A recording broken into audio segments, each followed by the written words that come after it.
Yarn Gang. Ooh! I don't know if you heard that. That was the train. Yeah, hi Yarn Gang. Nikki and Bunny Craft Oxford here with another Dye With Me video.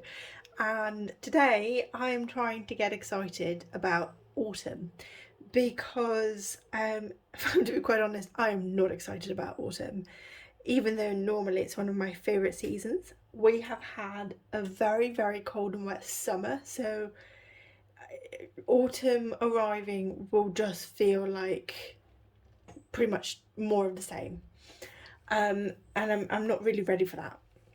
So I thought autumn colours are always beautiful and they're warm and they're lovely. So why not try and dye some yarn using autumn colours? I have my full-size catering pan here with just enough water to cover 220 grams of yarn. Why 220? Well, I have a DK skein, that's a sock skein, a DK skein, and then I have a 20-gram mini, which I just wanted to dye using these colours because I do try and do swatches. I have many minis that are these swatches that I am trying to do, and I just realised this is sort of all wrapped and I'm not happy. So yeah, there's all these minis that I've dyed to try and do swatches, and I've not had time to do those. So I'm very much hoping that I'm going to have a little bit more time, and I'm actually going to hopefully be able to do the swatch in time for the end of this video so you can actually see it. I'm not promising anything. So the colours I'm going to work with today, I don't know whether I'll use all of them, we'll see. I have antique mauve, I've saffron spice, I have gold ochre, which is currently my favourite colour, and I have some pumpkin orange. And I kind of want to call this yarn at the end pumpkin pie. I don't know why, but I think it's because I'm using colours that make me think of pumpkins in general, and pumpkin spice latte in particular. I don't know why. I need to get some browns as well. I only have just Jacquard's basic brown, which is a really yellow brown, and it's really ugly. I really don't like it. But let's get going, and as we're dyeing this, I can tell you about my adventures over the last couple of weeks, because I have had some unpleasant adventures. Well, I had a very pleasant adventure to begin with. My mum was able to visit me for the first time in nearly 2 years. She'd never been to the house that me and Tom live in at the moment, and because Bulgaria was on the green list and my mum is fully vaccinated and had multiple PCR tests, 3 to be exact, before she arrived, while she arrived, and then since she's left, I was able to spend some time with her. On the downside, while spending time with my mum and at our local shopping centre, my phone disappeared. Now, while I can't confirm for definite, I think it was stolen, because I was able to track it up to the point where I had the SIM card blocked, which was about 5 minutes after I realised it was gone, and it was leaving the shopping centre. Now, if I'd lost it, I don't see how the phone would have left the shopping centre on its own. But yeah, that has caused quite a few of my already filmed videos to go walkies. I hadn't backed them up. Videos are too big for me to be able to back up automatically onto my various cloud platforms. So I'm having to create new content, which is incredibly painful. I'm going to put my mask on and just start sprinkling dye while I talk. I'm having to redo all of my passwords for all of my accounts, which took days, and some of them that I rarely use are still going on. I luckily quite IT savvy and was able to block and wipe the phone remotely, so I know none of my personal data is on there, for which I'm very grateful. The other thing I'm very grateful for is, so not a lot of you will know this, my father unfortunately passed away in November of last year, and I had all of my conversations and our pictures and everything on my phone. Now, I did change the phone in March, and when I did that, I backed up everything to a cloud and to a Gmail account and to a hard drive, so I actually have all of my pictures and everything from my dad backed up. But the thought of I might have lost this, it doesn't bear thinking about, quite honestly. It's really quite upsetting. And so if someone did take it, it just makes me so angry, because these devices are no longer just a communication, a way to communicate. This is where all of our memories are. So do make sure that you've got everything backed up on your phone, which is the moral of this story. I'll start with the gold ochre, and I'm just going to use my new favourite technique, which is just sort of sprinkle. This is really annoying about these, is because it gets steamy, I have to make this noise to get this all to work. And then I'm going to use my other favourite technique and tap tap tap this. Oh, I'm spraying everywhere. Now, I absolutely love gold ochre. And I love that because I've got quite a bit of vinegar. I think I've got a teaspoon of vinegar with a very small ratio of water. I'm just going to do this in the corner here. I'm so sorry about the noises. I'm going to rinse my spoon. I think that we're still going to have some speckles left over, which is really quite nice. Let me just move the camera a little bit so you can see better. There we go. I think I'm going to do saffron spice next, and I think I'm going to use the same. No, I'm not going to do saffron spice next. I'm going to do the pumpkin orange next and use the same, what do you call it? Sieve. That's what we call it. And I'm going to, oh, I've just literally dropped a ton of dye here.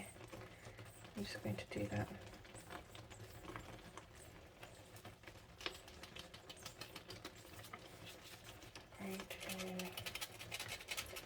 Back of the spoon, because I like that. Oh, I have a pan next door that is working on some stuff from a previous video that I've just filmed. Oh, I like this orange.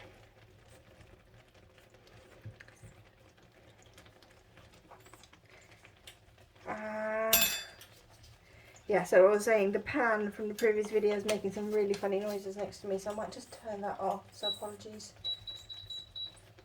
Because it's been on for about 20 minutes now anyway. What next? Do you know what? I think I'm going to, because I quite like this, I think I'm going to do some of the antique mauve? Can't say this word for the life of me. Down at the bottom, I'm going to leave a little bit for the saffron spice to see how it's all working. Yeah, you can see what I'm doing.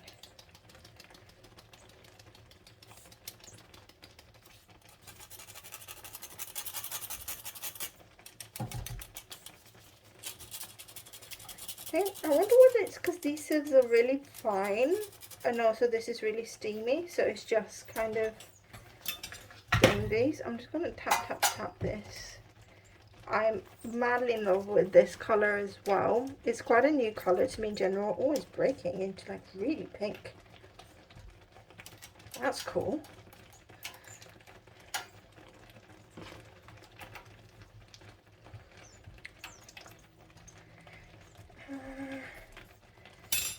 So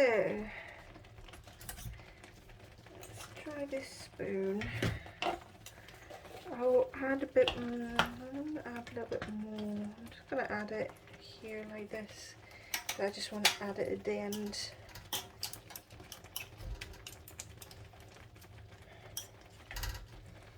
I don't mind if we have some like really light patches that are almost white. I think when we flip the yarn to do the other side and then possibly do the sides and stuff, we'll keep layering the colour on.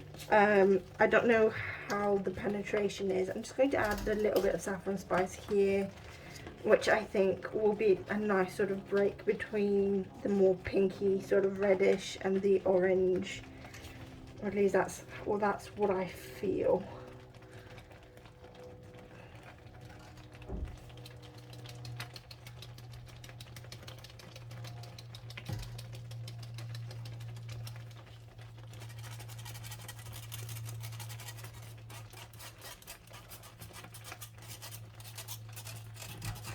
So one of the reasons why I'm using this technique rather than the one that I normally use where I just tap the spoons is the sieve allows me to have the finer powder spread around.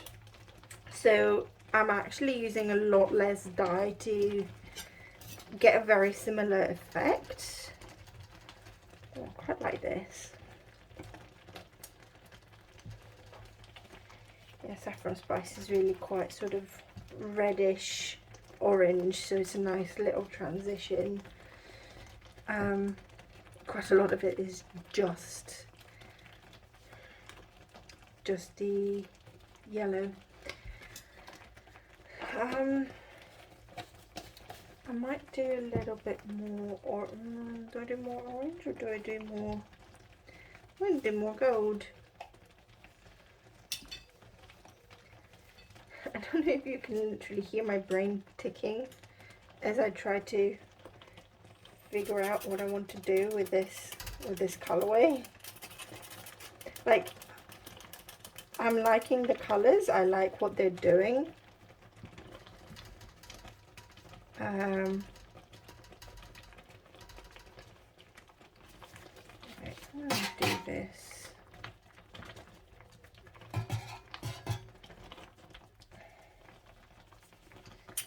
So I want to dry this out.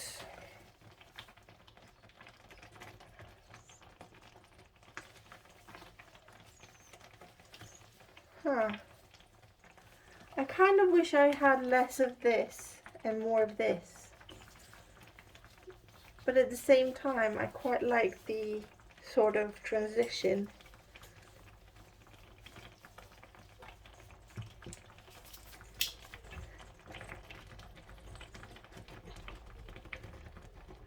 Wow, the yellow is like really... I'm just going to lift that and just move it around. Oh gosh, okay.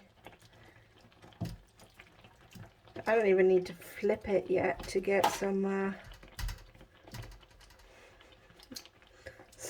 colour on this.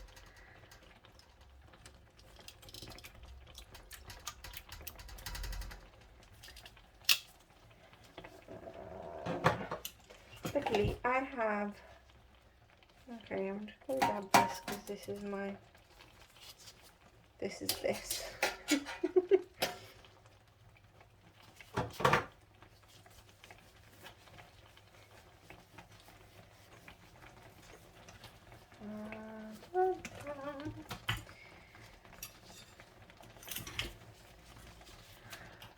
I'm sorry, I'm being very quiet all of a sudden. I think I spend all of my talking at the beginning of the video.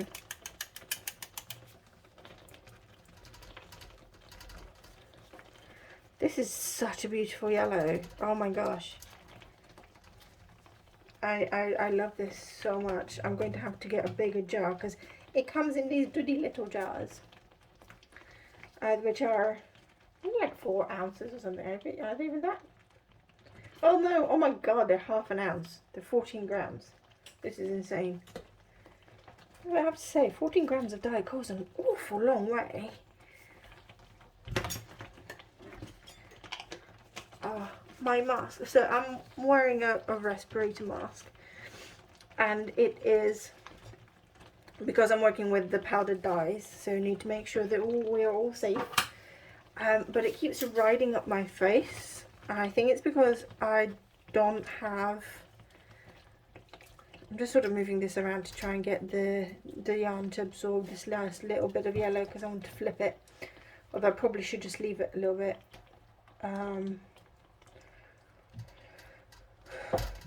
But I don't really mind if we have some crossover and some mixing. Okay, yeah, I need to leave it.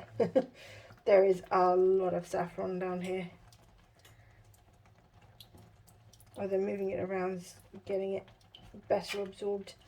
Yeah, so I don't have my glasses on, and I don't actually have, so this is where I'm being a little bit naughty, is I don't have my safety goggles on either at the moment, because they're just getting really, really steamy.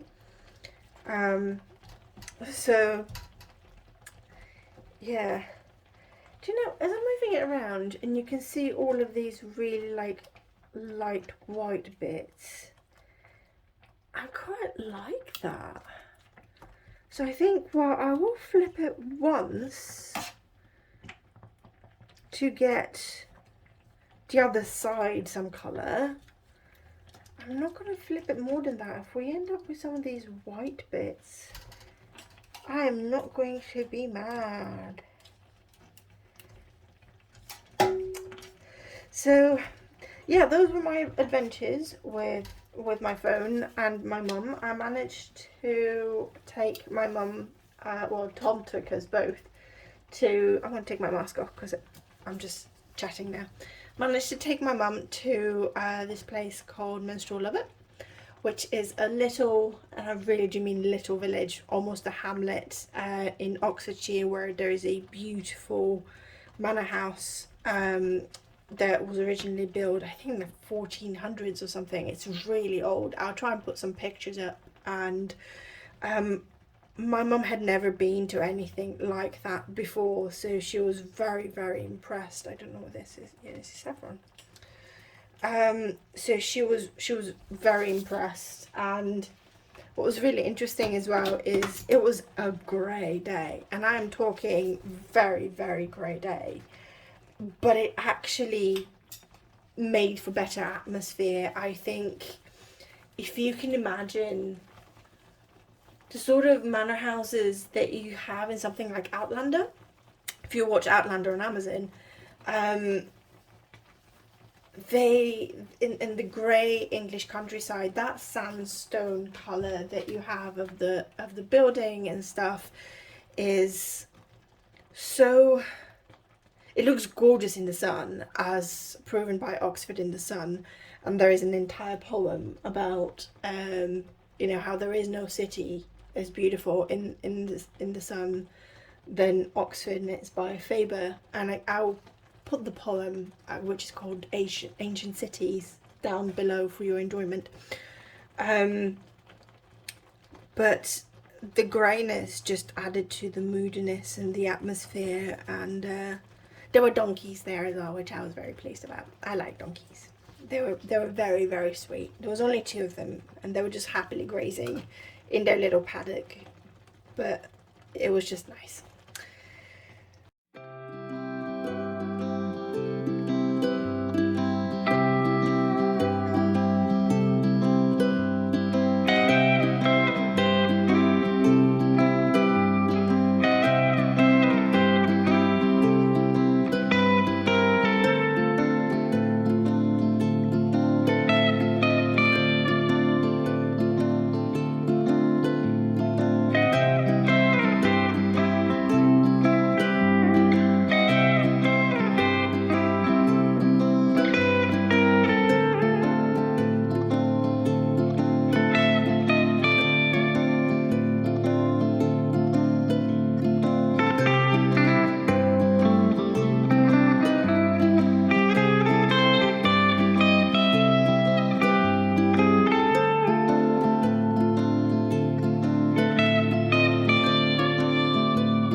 So here is our yarn, and this is the fingering weight that I had in here. It's a bit of a higher twist. It's the 80-10-10 merino cashmere nylon base that I have, and I'm just in love, so in love. I've got the camera being knocked around. I've got the DK here as well, so that you can see what it looks like twisted. And again, the colours are insane. I'm quite glad that I didn't do the dab, so we have a bit of white coming through. I don't know why, but I'm really enjoying the contrast between all of the colours with just little bits of white poking through, or just a very, like over here you get a very pale version of the mauve. And again, the one that's most saturated, well, not really, I guess, but the one that seems to have the most coverage is the sort of the ochre. But yeah, you get these beautiful buttery yellows going through as well. So I'm crazy about this. I'm really glad I have a little bit of the white left. There is a similar, you can see similar white bits left here. And just so that you can see, it doesn't really affect the yarn. All it does is really change tonality. We had a mini attached to all of this as well, and I've swatched it. And this is what the swatch looks like. And you can see the lightest colours in the yellow. So, and there's a little bit here in the mauve as well. There's some of the lightness that you see up here in the orange, or saffron, and I think it's beautiful. I haven't blocked this, and I don't weave Indians on my swatches because I can't be bothered. I have enough ends to weave in on my actual projects. So I wanted to show that the white doesn't really affect it. It just gives it an extra depth, an extra sort of mobility through it. I absolutely love this darker sort of purple colour running through. It makes me think of autumn foliage very much, and I think that is what I've actually called this. Yeah, definitely that's what I called it. I'm absolutely obsessed with these colours at the moment as well. I have some roving that I've dyed in a similar colourway by accident. And that video will come up, be put up at some point in the next few weeks. It depends on which videos I decide to publish first. But yeah, so this is our beautiful yarn. I'm madly in love. You can order this in the shop if you fancy it. You can have it on any of my bases, including the silver stellina, which I think would be, or at least I think I've got the silver stellina on there as well. And you can have it on roving if you want to then spin it. I haven't dyed any roving myself for myself to spin, but I will be. So if you like this, give us a thumbs up, and if you're new to the channel, please do subscribe. It's the best way that you can support the channel is by just interacting with the videos. If you have any questions, or you would like to see me dye any particular colours or try any particular techniques, do leave some comments below. And if you want to support the channel further, in the video description below you'll be able to find links to my shop so that you can buy some of my lovely squishy yarns, or you can also find a link to my buy me a coffee page where you could put a little donation towards all this beautiful fibre. And I do hope that you will join me next time. If you are new, don't forget to hit the notification bell so that you don't miss future videos. And I'll see you soon. Bye bye.